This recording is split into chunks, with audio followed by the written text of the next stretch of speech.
and they came into the driveway to try to see. And my brother, of course, he lived next door in that trailer, and he saw those black people pull into the driveway, and he thought they were just troublemakers or something, and he came out here and ran them off.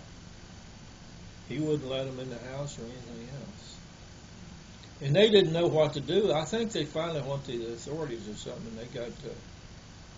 They got Judge Judy. Judy Posey was a justice court judge, and she knew my wife and she knew me. They got her to grant them permission to get into this house. And of course they came here.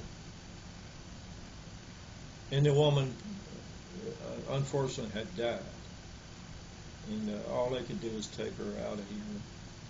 They did all of that, and then of course that left my brother over there unattended. And he stayed that way for a couple of days, and then he got to wandering out because he didn't have any food, and nobody taking care of him and everything. So he starts walking up and down the road. And my neighbor, the Farnets, Pat Farnet, she's a nice lady. She saw him and she asked him what he was doing, and he said he didn't have anybody to take care of him. He couldn't go to the store, he couldn't drive or anything like that. So for the rest of our vacation, they couldn't get a hold of us because they didn't know where we were. For the rest of our vacation, she would take food down there every day for him. At least one meal a day, and that kept him out of walking up and down the road. He managed to survive that. Once we got home, of course, we got everything squared away, and there wasn't much we could do. The poor lady that died here had already been buried by the time we got home. But that was another incident we had with my brother, and I finally, after a while, because I was starting to travel, and being gone, my wife wouldn't go over there and take care of that. She just said, I'm not going to do that. I just won't do it. So I had to get him into an assisted living, like a nursing home. It was a kind of a combination of nursing and assisted living. And I tried 2 or 3 places. He got kicked out of the first 2. But I finally found one in Plantersville that took him, and he was there. But I would pick him up on Friday. I would fly in. I would come by there on the way home, pick him up, take him to his place. And then I would take him back on my way out of town and drop him off at the nursing home. And I would take care of him on the weekends, make sure he had his medication right, make sure everything was working out for him, having money and all that. I did that for several years. And I remember one time he had got to be a diabetic. Now, he wasn't taking diabetic medicine. We didn't know he was a diabetic, but he started to have to go pee a lot. And that, of course, that's a true indication that you're diabetic. And I picked him up to take him back to the assisted living. And, it's 31 miles from here to there. And by the time I get there, he's got to go pee really bad. Well, that place is locked. And he goes to, it's a glass door, and you can see the people on the inside, but it's locked. They won't let the people. And there was no one at the desk because they had gone in the back for some other reason. And he had to get in there to use the bathroom. And they wouldn't open the door right away. So he just whipped it out and peed on the door, that glass, and those old ladies in there going, ah!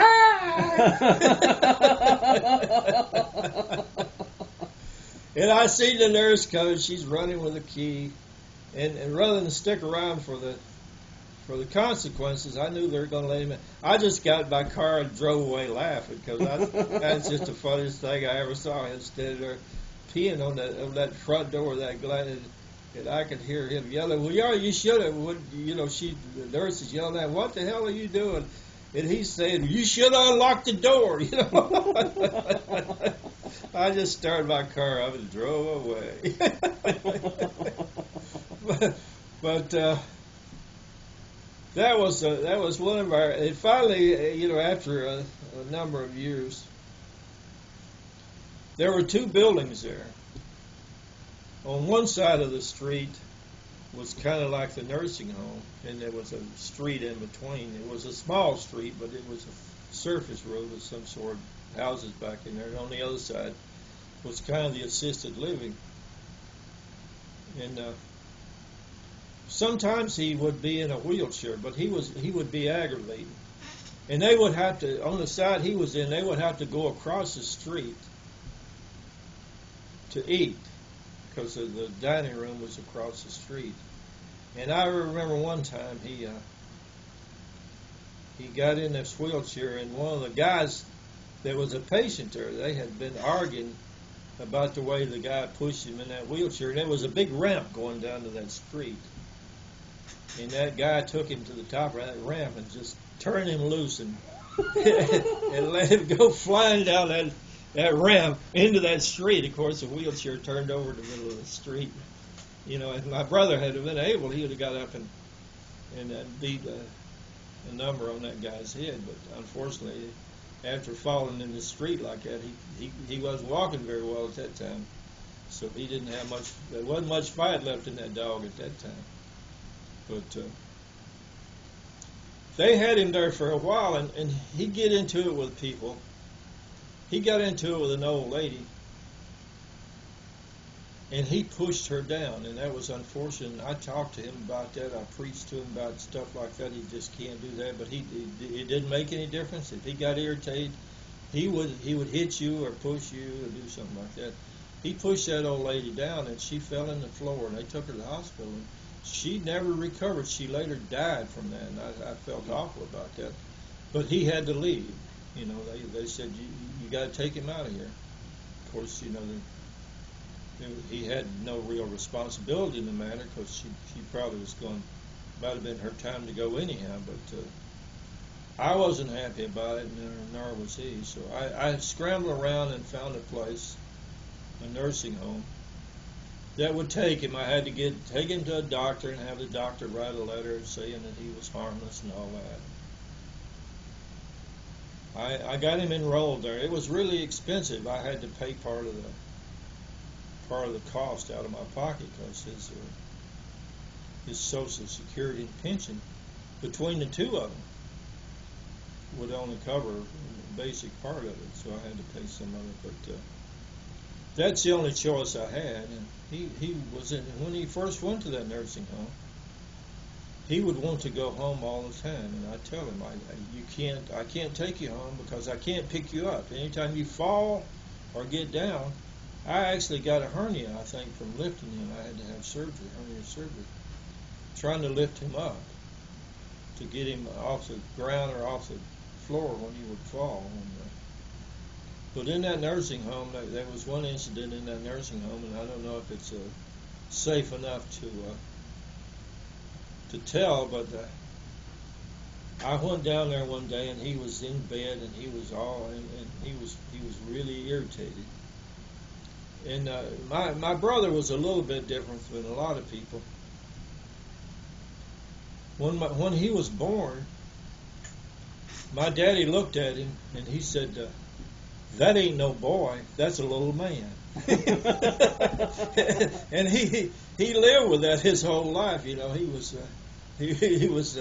he was hung a little bit heavy, and he was in that hospital. In that nursing home.